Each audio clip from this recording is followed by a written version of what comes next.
Good day everyone, I am Sir Jerickson Chua and welcome to Animation 1. Technical drawing used in animation helps communicate ideas. Symbols also help to provide structure and routine such as diagrams and flowchart. Animation film production uses a flowchart to show the details of the relationships among the hundreds of people involved in a film production. In some other cases, a flowchart is also used in the pre-production in animation to show the steps of the whole process of storyboarding. For today's lesson, we're going to discuss preparing and interpreting technical drawing. This unit covers the basic symbols and elements of technical drawing, the different kinds of technical drawings and symbols used in flowcharting, and how to interpret and create flowchart. Animation requires good graphic design and an understanding of pacing, sequencing, structure, and rhythm. It is for this reason that symbols and elements in technical drawing are essential to the animation industry. For our key terms, we have symbols, technical drawing, flowchart, and flowchart symbols. Our learning objectives at the end of the lesson, you should be able to identify the basic symbols of using technical drawing, identify the basic symbols in flowcharting, interpret the symbols used in flowcharting, and create a flowchart to depict a scenario. So let's do step by step. So you need to list down the steps on how to do the scenario and place arrows or lines to connect it. So how do we cook rice? So what will be the steps in order for us to have a rice? So here are the steps. So we need to get a cup of rice and then a rice cooker. Then we need to wash the rice 2 times and we need to measure 1 finger to measure the rice for the third water. Add water from the base of the measurement of the rice. Then we need to put the rice in the rice cooker. Then we need to cook it for 8 to 10 minutes. And then after that, we will get a cooked rice and ready to be served. So that's how we do step by step. So this is similar in flowcharting. So what will be the first step, the process, and then the last step. So that will be the overview of how do we create a flowchart. Drawing is considered to be a universal language. It provides the foundation, structure, and the context of any great work of art using symbols. Symbols provide a common language for people all over the world. They are all around the world and people see them every day. A symbol is a sign that represents something else by association, resemblance, or convention. However, symbols are meaningful only if they are drawn according to relevant standards or convention. A heart, for example, can be a symbol of love, and a candle can be a symbol for light. Technical drawing is also known as drafting. It is a drawing or a plan that is used to communicate directions and specifies to a group of people. Making short animation serves as a tool and a medium for explaining an idea and creating an engaging explanations. By understanding the when, why, and how of making a short animation, different symbols and diagrams are used. Symbols used in technical drawing are essential in animation because they can help convey an idea and communicate each and every piece of information necessary in the creation of a design and in the whole process of the production. So let's see the different basic symbols used in technical drawing. So we have here the first one, which is also known as your geometric dimensioning and tolerance or GD&T symbols. So basically, these are used to define the relationships between part features and measurement references. Okay, so majority of this can be used in engineering. Okay, so a line can be used for straightness, a circle can be used for circularity, an arc can be used for a profile of a line. We use this plus symbol with a circle that is used for positioning. So you may also see this in different games. Okay, we can use these 3 lines for symmetry. We can use this line particularly for perpendicularity. Okay, these symbols are used for circular runout or total runout. We can use the parallelogram for flatness. We can use this symbol for cylindricity. We can use this symbol for profile of a surface. We can use this symbol for concentricity. And we can use this one for parallelism and this one for angularity. So you may see these examples later on if you will be pursuing engineering in the future. Next, we have here the different categories of those GD and T symbols. So for form, we have straightness, flatness, circularity, or cylindricity. For profile, we have profile surface or profile line.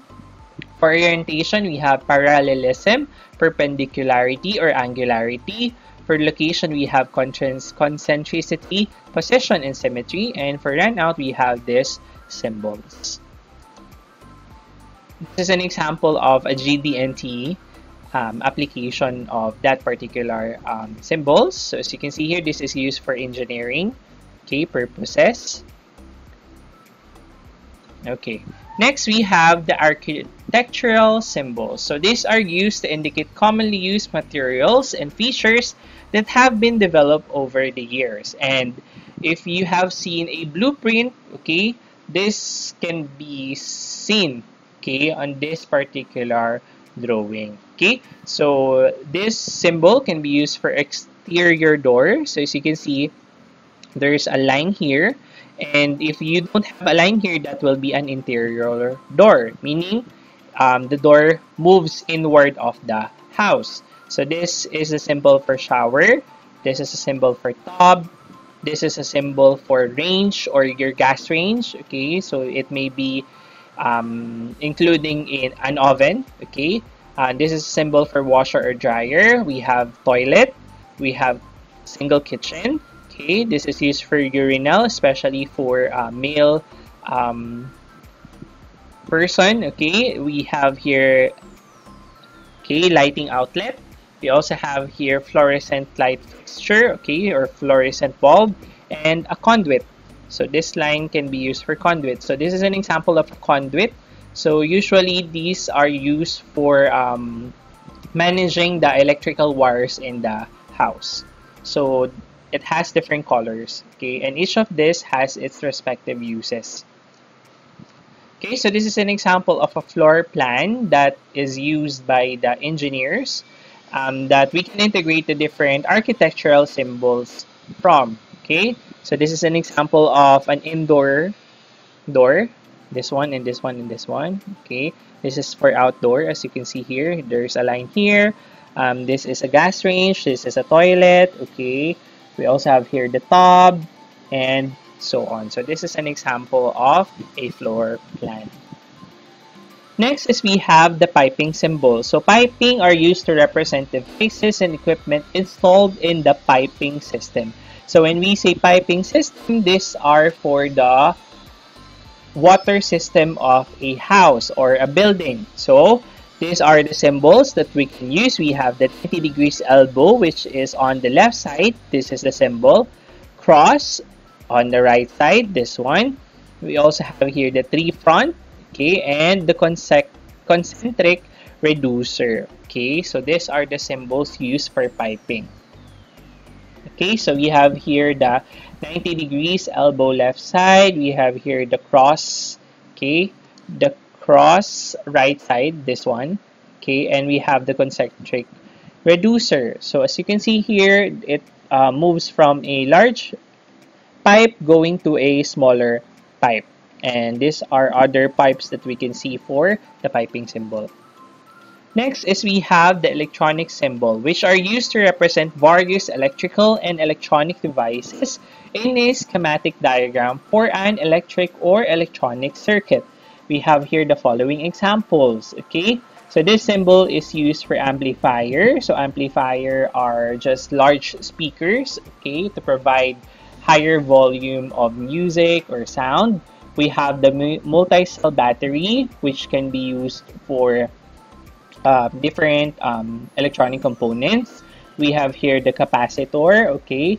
We have a circuit breaker. So circuit breakers are used to turn off the whole power in a house, okay? We have the voltage regulator, okay? So this can be seen outside of your house to check if how many watts have you consumed in a month, Okay, we have a microphone, so this is a symbol for that. We have a resistor, transformer, okay, we have twin triode, okay, which is an elongated envelope. We have ground, so you can see wires from different devices and appliances which has a ground, and an example would be a washing machine. So you need to put that particular wire to the ground so that you will not be electrocuted once you touch that particular appliance. Okay, that's the role of the ground. Okay, we have the chassis ground and engaged connector. So let's see the examples of that electronic symbols. So we have here the amplifier, okay, we have the multi-cell battery, this is a capacitor, circuit breaker, okay, we have the voltage regulator, your resistors, and we have the transformers. Okay, next. Okay, we have here a twin triode. So these are used in different TVs before. Okay, not the LED ones, but the old TVs. Okay, we have the ground, this one. So as you can see, this is placed on a wire outlet, or you may just place it on a nail and just put it on the ground. Okay, that can be done. Okay, we also have here the chassis ground, and we have different engaged connectors. Okay, so you can see here, this can be an example for the cable wires for TVs. So this is engaged connectors. Symbols provide a visual representation of a diagram. They are used in communicating the structure of the work, while elements are the structure of the work. Elements are instructions and decisions that carry a wide form of messages, and in creating a short animation movie, animators mapping his or her project is a great way to showcase how he or she thinks, organizes thoughts, and plans. The elements of technical drawing will help each animator to define the scope of the project and the specifics of the production. So here are the basic elements of technical drawing. We'll start with a schematic diagram. So this is a drawing that shows the significant components of a circuit, flow, process, or device. So this can be used to plan out electronic components in a house. And the symbols used on this one is on the electronic symbols. Next, we have a chart. So this is a sheet of information in the form of a table, graph, or a diagram. So chart can vary depending on the type of information that you are showing. Next is a block diagram. So this is a chart or a diagram that uses label blocks connected by straight lines to represent the relationship of parts or phases as the steps in the data processing application. So this is an example of a data process. So we have here analog input or configuration, or even a USB or power and COM. Okay, so once you inputted this information, okay, the processor or your central processing unit will process the information, and the user can have an input or an output, okay, with the following components. Okay, so this is an example of a block diagram. As you can see here, we have here input from different mics, okay, then it goes to the audio mixer, okay, which is powered by a power supply, which is the main for your voltage. And then after that, we also have here the audio power amplifier, which then presents the output using a loud speaker. So this is an example of a block diagram. Okay, this is another example of a block diagram. So our input is to switch on, okay, then after that, the function, the switch closes electrical circuit, the current flows from the batteries, then current heats the bulb filament, okay, bulb filament glows bright, reflector focuses light beam, okay, and then the output would be a focused light out. So this is an example of a block diagram where a light bulb is being opened. Next is what we call our layout plan. So this is a construction plan prepared by the contractor as a part of their mobilization activities before work on site commences. So basically, a layout plan would be the map of a house, or how do we build the house, or basically the blueprint, okay, of that particular house or a apartment or a building, and so on. So as you can see here, this is an example of a plan where it includes the dining room, the different bedrooms, okay, the stairs, the doors, and going to the kitchen area. So this is just a simple example of that particular blueprint. Next is what we call a loop diagram. So this is represented by detailed drawing showing a connection from one point to the control system. So this is an example of this loop diagram. We have change of management, where it includes the measure, strategy, organization, motivation of employees, teamwork, and improving. So when we say loop, okay, it's a process of going from one stage going to the other and then going back to that particular stage. So this is an example of a flowchart which has a loop. Okay, so we'll start with this one. So this is a start symbol, okay, and then it goes to this particular process where a input is the value of x is equal to 0. Okay, then it goes down to a diamond, which is a decision symbol. Okay, so if your x has a value of 0, which is lesser than 10, okay, if 0 is lesser than 10, if it's a yes, you will do the task. Then you will add 1 to that particular x. When we say increment, add 1. Okay, and then it goes back to here. While if the value of x is not lesser than 10, then it will be no, and then the loop will end into a process. Okay, so that's how we do a loop.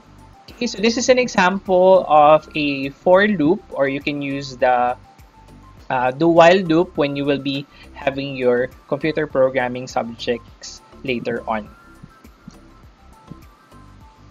A flowchart is used as a graphic representation for any process. Each shape in a flowchart has a corresponding meaning. These are standardized symbols such as rectangles and diamond shapes, and flowcharts are often used for documentation purposes because they are easier to follow. A flowchart shows the steps involved in carrying out a task, and in animation, flowchart is used in the organization of the whole production. It is also used in storyboarding and script writing.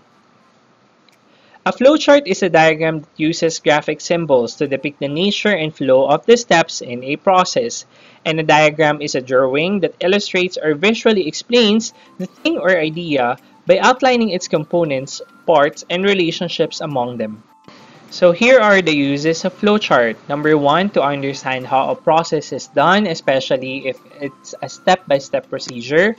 Number 2, to study a process for improvement, especially if the step has several errors. Number 3, to communicate to others how a process is being done, especially that a flowchart presents it in a more organized way. Number 4, to establish better communication between people involved in the same process, okay, to understand who are the people involved in each of the procedure. Number 5, to document a process and to visualize when planning a project. So this is an example of a flowchart. So as you can see here, the scenario is the lamp doesn't work. So after that, we need to troubleshoot what is the problem of the lamp. Okay, so we have two decisions here. The first decision is the lamp plugged in? If it's a yes, then it goes here. It's if it is not yes, which is a no, okay, you need to plug in the lamp, okay, for us to troubleshoot it. Now, if the lamp is already plugged in and the lamp doesn't work, okay, then maybe the bulb may be burned out. So if it's a no, you need to repair our lamp, but if it's a yes, you need to replace the bulb. So as you can see here, here is the process. Okay, we can easily understand what's the problem of the lamp, okay, using this several step-by-step procedure. Okay, so here are the basic flowchart symbols, and these are the commonly used symbols to have a specific meaning and are connected by arrows indicating the flow from one step to another. So we have here the first one, which is a rectangle. So this is used for process symbol, which represents a process, action, or a function.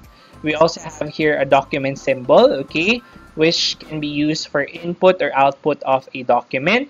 Decision symbol, as you can see on the previous example. So this is an indication whether it is yes or a no, or maybe it's a true or a false for decision making. We also have here a circle, which is used for connector symbols to connect separate elements across one page. Next, we also have here this symbol, which is used for off-page connector, okay, which connects separate elements across the multiple pages, okay. Next, we also have here the data symbol, which was presented on one of the examples a while ago, which represents data that is available for input or output, okay, just like the example x is equal to 0. It may also represent a resource used or generated. We also have here a comment symbol, okay, or a note symbol that adds needed explanation or a comment. So this is a curly bracket, okay. Other flowchart symbols, we have here a cylinder for stored data, okay, or for housing storage or what we call database. We also have here the summing junction symbol, okay, this one, which is used for input of several converging paths. We also have here a terminator symbol, okay, which presents the start point or the end point of a particular path. Okay, so as you can see a while ago, we have the start, okay, what is the problem, and then the end. Okay, next we also have here predefined process symbol, which indicates a complicated process or operations that is well known or defined elsewhere. Okay, we also have here internal storage symbol, which represents our data stored in our random access memory. So on our flow charting, we don't usually use this one and this one, but this one we use it often. Okay, we also have here manual input system, which is represented by this symbol. Okay, this is used for keyboards. Okay, we also have here manual operation symbol. This one is used. It may be done manually or not automatically. We also have merge symbol, which is an inverted triangle, okay, which combines multiple paths from different paths, okay. We also have here multiple documents symbol, okay, and we have the preparation symbols, which differentiates between steps that prepare for works and steps that actually do work, okay. We can also use this later on in our flow charting. Okay, some other flowcharts to better understand these symbols, okay? So we have the terminator. It may be used for a start. As you can see here, when we use the start symbol, we have here the line that goes to that particular step or the process. And then on the ending part, we have an arrow going to the end symbol, which is your end terminator. Next is a process or rectangle. So this shape is used to illustrate an action or an operation. So these are represented by rectangles and text containing the action to take. So we have provide relevant details to user or assign a person to own and respond to a user. So these are processes. Okay. Next, we also have data. So this symbol is represented by the parallelogram shape. So this shape shows the input to and output from a process. So we have an example here, receive folder path or drive path, going to search the folder path or drive path. Okay. Next, we also have here the decision or conditional. Okay, so this is represented by the diamond shape. Okay, so this shape is used in a process to flow to ask a question. Okay, this is answerable by either by a yes or no or a true or false. So let's see, this is an example. Enter creativity application. Are you convinced? So if you're convinced, then it goes here to the yes, but if no, it goes here to the no. Okay, so when having the decision or conditional symbol, please put the line at the end of that particular diamond. Okay, don't put here or here. Just place the yes or no either at the tip of one angle of that diamond or on the other.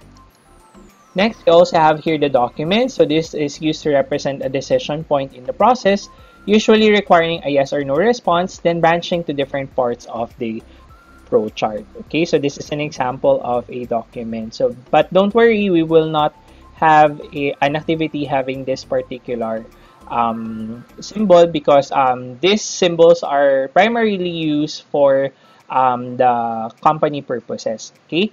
Next, we also have here stored data. Okay. So this is represented by this symbol. So this shape in general for data storage as opposed to data which can also be stored on hard drive, magnetic tape, memory card, or other storage devices. So we have here for data transfer to field coordinators and so on. Next, we also have here direct data. So this is represented by a cylinder, okay, that is on a horizontal perspective. So this shape represents information stored that can be accessed directly, and it represents computer's hard drive. Okay, so when you will be creating a flowchart for a hard drive process, okay, you may use this symbol, especially if you will be flowcharting some repairs on the motherboard of your computer, you may use this particular symbol. Okay. Next, you also have internal storage. So this shape is commonly found in programming flowcharts to illustrate the information stored in the memory. Okay, so we will use this later on when you will be going to college when you have your programming subject. Okay. Next, we also have sequential access storage. Okay, so this shape represents information stored in a sequence such as data on a magnetic tape. Okay, and magnetic tape is not widely used nowadays because we now have DVDs or compact disc or CDs. Next, we also have manual input. So this shape signifies an action where the user is prompted for information that must be manually inputted into the system. Okay, so if you have manual input, you use this symbol. Next, we also have subroutine or predefined process. So this shape is used in flowcharting of a software program. So we have an example here, quality procedure, going to the raw materials purchasing, then we have goods received. Okay, so this allows you to write one subroutine and call as often as you like for anyone in the code. So this means that predefined process has already been drawn when referenced in a flowchart. To further understand how flowchart work, let's take a look at this example. So we have here the start with a terminator symbol. Then the problem is we need to look for the lost item. And we have here decision. So did you find it? So if it's a yes, we need to stop looking. So that ends the process. But if no, we also have here another condition. If it's a yes, you need to look for the lost item if you really need it. But if no, you need to stop looking. So that's the first scenario. Next, we also have here on watching TV. So we need to have the start symbol. Okay, then it goes to watching TV. So we have two options actually when going from one symbol to another. You may opt to use the arrow symbol to present where do we go next, or you may just put a line here. Okay, that can be also presented. But to really present the process, okay, we need to create arrows. Okay, so after watching TV, we have several options. If you want to watch comedy, you can watch Good Luck Charlie. If you want to watch thriller, you can watch The Walking Dead. If you want to watch mystery, you can watch The Memories of Murder. But if no, okay, you just need to turn off the TV, and that's the end of the process. Next, on this particular scenario, okay, you can see that it don't have a start symbol. So as much as possible, please use a start symbol here. As you can see, as I am presenting here, you need to have a start here and then go to that particular condition. So the condition is, do you have an homework? So if yes, is it due in less than 12 hours? Okay, so if it's no, you can watch on TV, play mobile games, or you can just do Facebook. But if it's a yes, you need to start working. So that's the end of the process. But if you have a homework, okay, and you are really lying, okay, no. Okay, you may just up here and then go to start working. Okay, next we also have here example on rain. Okay, so we have the start symbol. We need to check the weather channel. So it may be on cable channel 61.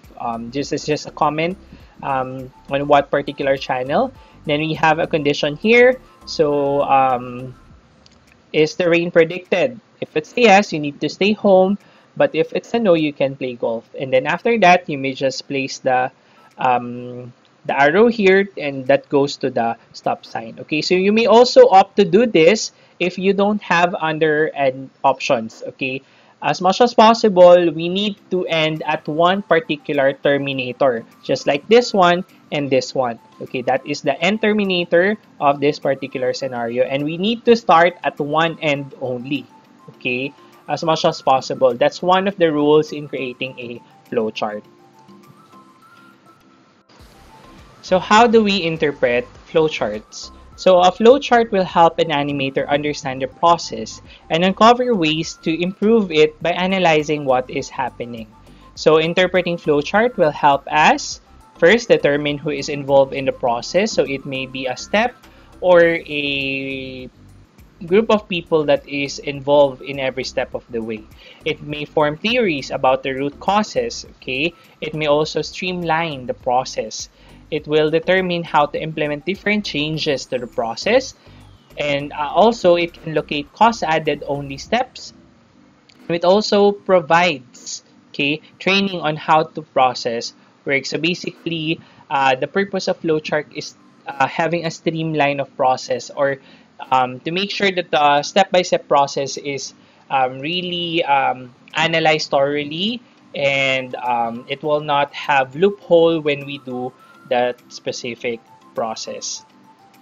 Next, okay, so here are the steps in analyzing flowchart. This is according to Antoinette Quiles. So the first one is we need to examine each process for the following conditions that indicate a need for improvement. So the first one is what we call our bottleneck. So when we say bottleneck, these are points in the process where slowing down may be caused by redundant or non-necessary steps. Okay, repetition of work, lack of capacity, or other factors. So bottleneck is one of the end, okay, point of having a flow chart. So once you had that particular redundancy, okay, you will not see the end goal once you have that particular bottleneck. So one of the goal of analyzing the flow chart is to limit that particular bottleneck. Okay, next is a weak link. So when we say weak link, these are steps where problems occur because of inadequate training of process workers, equipment that needs to be repaired or replaced, or insufficient technical documentation. So from the word weak, okay, so it needs to have a stronger link between the different processes. Okay, next is poorly defined steps. So these are steps that are not well defined, that may be interpreted and performed in different ways by each person involved, okay, leading to process variation. So we need to improvise if it is a poorly defined step in the weak link. Okay, so when creating flowchart, you need to be specific, especially if the process is on a general presentation. Okay, several people can have different interpretation of that. Next is we need to examine each decision symbol. Okay, so you need to collect data on how often this is a yes or a no answer in a decision points, which is marked by a diamond shape symbol. If most decisions go one way rather than the other, this decision point may be removed. Okay, so think of that always, that we should have a limit of decision symbols. Okay, number 3, we need to examine each rework loop. Processes with numerous checks generate repetition of work and waste. Examine the activities preceding the rework loop and identify those that need to be improved. Look for ways to shorten or eliminate the loop as much as possible. Okay? Next, we need to examine each activity symbol. Does the step help build a key quality characteristic into the end product? If not, consider eliminating it. Okay, so we have four things to consider in analyzing flowchart. Number one is we need to examine each of the process. Number two, we need to examine each decision symbol. Number three, we need to examine each rework loop. And number four, we need to examine each activity symbol. Okay, so that's the step by Antoinette Keelis. Now, let's proceed to the flowchart basic procedure. So the first thing that we need to consider is to identify the purpose of the drawing a flowchart. Okay, we need to define the process to be diagrammed. I'll give you an example. How do we cook adobo? So what are the steps? Okay, what are the ingredients and so on? How do we take a bath and so on? Okay, number two, we need to organize and document the task. So decide on the start and end points of the flowchart. So as the example provided a while ago, just like taking a bath, okay, so what will be the start? Okay, you need to prepare for your clothes. What would be the end? Okay, you need to put on your clothes after the bath. So that's organizing the different document tasks. Okay, a third one, we need to check the flowchart to make sure that there will be no correction such as misspelled words, alignments of shapes, or others. Okay, and number four, we need to identify and check the steps whether any of them are unnecessary or duplicated. So that's the basic procedures of creating a flowchart. Okay, so let's proceed on creating a flowchart that depicts a simple scenario. Okay, so a flowchart is a way of showing how a task should be carried out. It helps the animation develop logical thinking skills, and the animator will learn how to apply the different concepts of sequencing for practical and everyday tasks. To construct a flowchart, think about the order in which the operation needs to occur, then draw the chart. So this is the basic example of a flowchart as seen on our presentation. Okay, so each flowchart has one starting point as seen here, okay, and one end point. Okay, and usually these are drawn in a rounded or oval shape. Steps, action, or tasks are drawn in rectangular shapes or boxes. Sometimes questions need to be answered to decide whether the instructions should happen next using our diamond symbols. So aside from that, arrows shown is what places the order of the steps that are being taken. Okay, so that's how we depict a scenario on a flowchart. Okay, so let's see this example. So the chart below shows the steps in troubleshooting a locked-up computer. What should an animator do when a computer freezes or locks up? Okay, so we have here the start with a terminator symbol. Okay, after that, you need to give the computer a few minutes to process. And is the computer locked? So we have here decision. If yes, you just need to reboot the computer.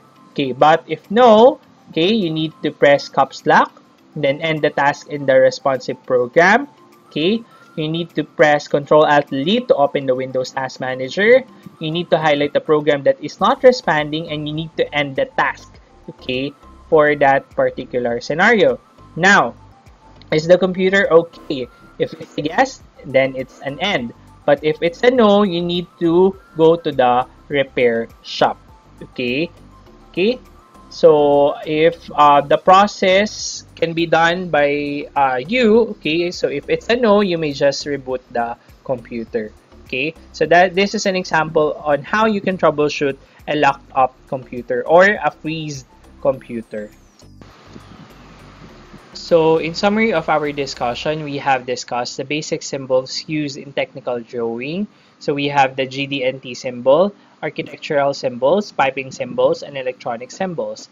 Aside from that, we have discussed the different elements of technical drawing such as schematic diagram, chart, block diagram, layout plan, and loop diagram. We also discussed the different components of flowcharts such as the basic symbols, how to interpret flowchart, and how do we analyze flowchart.